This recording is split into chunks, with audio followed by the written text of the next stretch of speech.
Ben Domenech is a Fox News contributor and editor-at-large for The Spectator. He joins me now. Ben, great to see you. Thanks for joining us. Good to be with you. House Republicans say that they plan to examine the Biden administration's response to the deadly wildfire in Maui, an investigation Biden, as you just heard, said he welcomes. He said that he, quote, will remain laser focused on recovery and rebuilding efforts in Maui. It took him 2 weeks on vacation to actually go visit.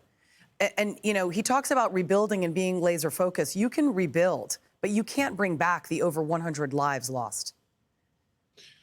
No, you can't, of course. And this is also a situation where I think, unfortunately, there's a certain insulation that some Democratic presidents experience when it comes to their relationship with the American media. I think in this case, that served President Biden very poorly. And the White House, because they didn't perhaps have to deal with tough questions like the one that we just saw from Peter, they really got away with treating the entire situation in Maui in a way that seems lackadaisical, slow to respond, in ways that I think that Republican administrations would have, had a lot of criticism early on from the media if they ignored any of this.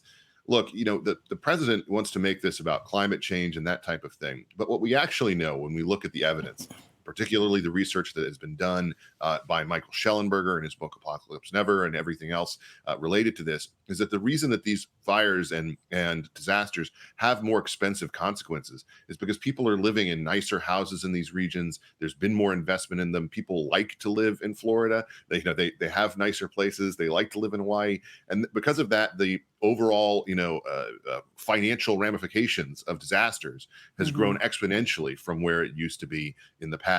That's the big reason that these things have such a massive effect on these communities. Yeah. And obviously the loss of life, the loss of resources is one that needs to be addressed and addressed quickly by our government. We turn to them in times of need. The president's words have a huge effect on the American people as well. Especially at a time like this, after a disaster and people's lives lost and catastrophic damages happening to people's homes and lives. Biden actually told that kitchen fire story again when talking about people who have lost everything. It's hard to believe, but let's watch it. It's going to be frustrating as a devil for people. They say, why can't I go back? Storm's over. Why can't I go back and look and see if I can find that wedding ring or why I can find that album? Can't find that thing that I've lost in the house. It's really tough. Really, really tough. I didn't know anything like that, but lightning struck my house. We had to be out of that house for about 7 months while it was repaired because so much damage was done to the house and half the house almost collapsed. And you wonder what's going to happen. Okay. The only thing I'm wondering is, what is he talking about? I mean, how could you possibly compare a small kitchen fire that firefighters had under control in about 20 minutes to a massive, probably the largest in U.S. history wildfire that killed over 100 people? He also has compared his kitchen fire to the devastation in Florida and the hurricane.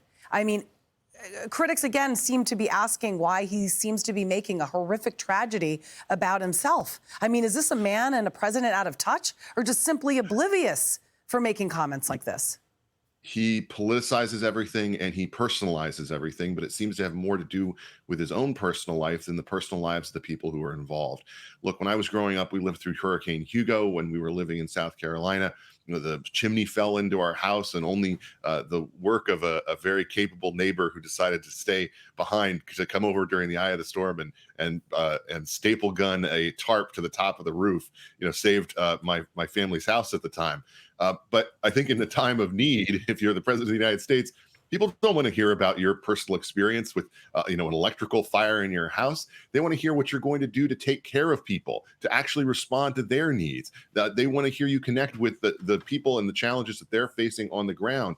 And the way that he inflates these personal experiences on his end in ways when people are facing absolute devastation, the loss of life, the loss of their homes and everything that they own is absolutely ridiculous. It's out of touch, and it's done so much to undermine his reputation as someone who can empathize with people going through times of trial. Yeah. All right.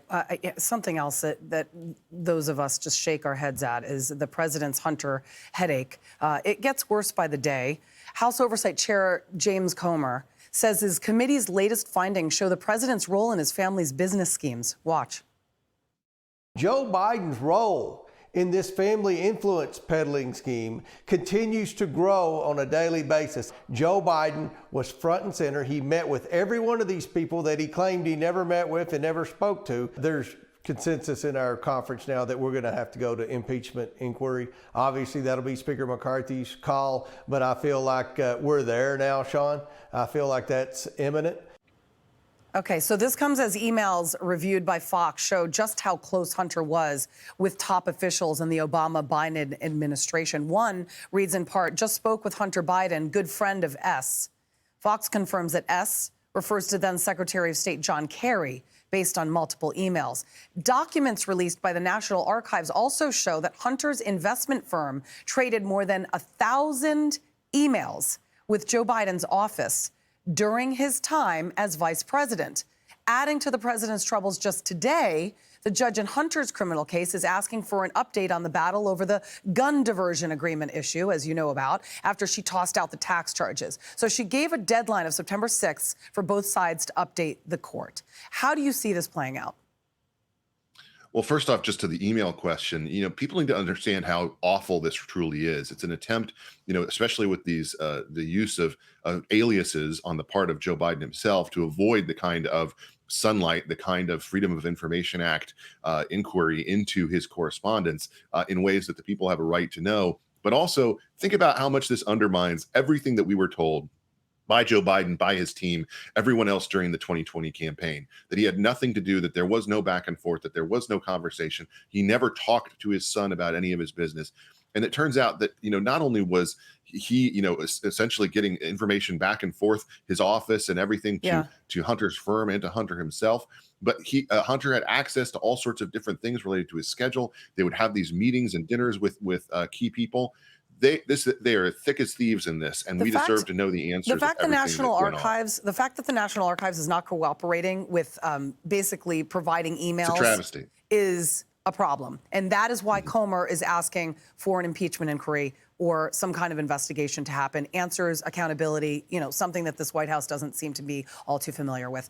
Ben, it's always great to see you. Thank you so much. Hey everyone, I'm Emily Campagno. Catch me and my co-hosts Harris Faulkner and Kaylee McEnany on Outnumbered every weekday at 12 p.m. Eastern, or set your DVR. Also, don't forget to subscribe to the Fox News YouTube page for daily highlights.